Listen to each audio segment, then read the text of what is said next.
Karibu katika wasaa mwingine mtazamaji wa The World News katika kipindi hiki cha ulimwengu wa siasa. Naitwa Adam Hussein. Uingereza imesema iko tayari kujilinda baada ya tishio kutoka kwa Iran kwamba kambi zake zitashambuliwa na kambi hizo zitakuwa ni halali kwa Wairan. Waingereza wamesema kwa sasa wapo tayari kwa ajili ya mapambano dhidi ya Iran kwa kusema kuwa kambi zake ni maeneo halali kushambuliwa. Serikali ya Uingereza imesema katika masaa 24 kwa siku wanajilinda baada ya kauli tata zilizotolewa na Iran kutangaza kuwa kambi za kijeshi za Uingereza zinazotumiwa na Marekani ni malengo halali ya kushambuliwa. Uingereza imeruhusu Marekani kutumia vituo vyake vya kijeshi vya Uingereza vinavyohifadhi wanajeshi pamoja na kambi za Marekani kwa shughuli ilizozieleza kuwa za kujilinda, huku ikikataa kushiriki katika mashambulizi hayo moja kwa moja dhidi ya Iran.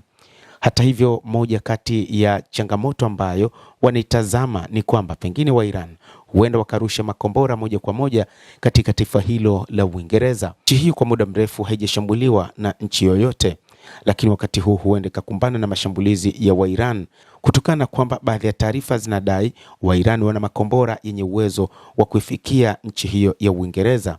Kutoka nchini Iran hadi Uingereza ni kilomita zaidi ya 4,000 na kwamba wa Iran wanayo makombora yenye uwezo wa kufika kilomita 4,000 na kwamba hata baadhi ya mataifa katika Ulaya huenda yakakumbwa na mashambulizi ikiwa yataamua kushirikiana na Marekani moja kwa moja.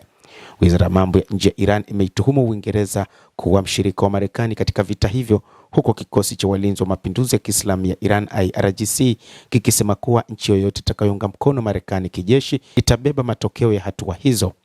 Ikumbukwe katika vita vya siku 40 Iran ilijaribu makombora yake mawili katika kisiwa cha Diego Garcia ambacho kilikuwa umbali wa kilomita 4,000. Ni kisiwa ambacho kina ngome za kijeshi za Uingereza, ambapo kisiwa hicho ni ushirika kati ya Marekani na Uingereza. Na hivyo kutokana na majaribio haya, licha ya kwamba hayakufanikiwa, lakini bado kumekuwa na wasiwasi kwamba wa Iran huenda wana makombora ya kuvuka kilomita 2,000 kama yale ya kawaida yanayotumiwa katika vita, hasa yaliyorushwa nchini Israel. Kauli ya kushambuliwa kwa ngome za kijeshi za Uingereza zinakuja wakati Marekani ikiendelea na usiku wa 13 mfululizo wa mashambulizi dhidi ya malengo mbalimbali nchini Iran.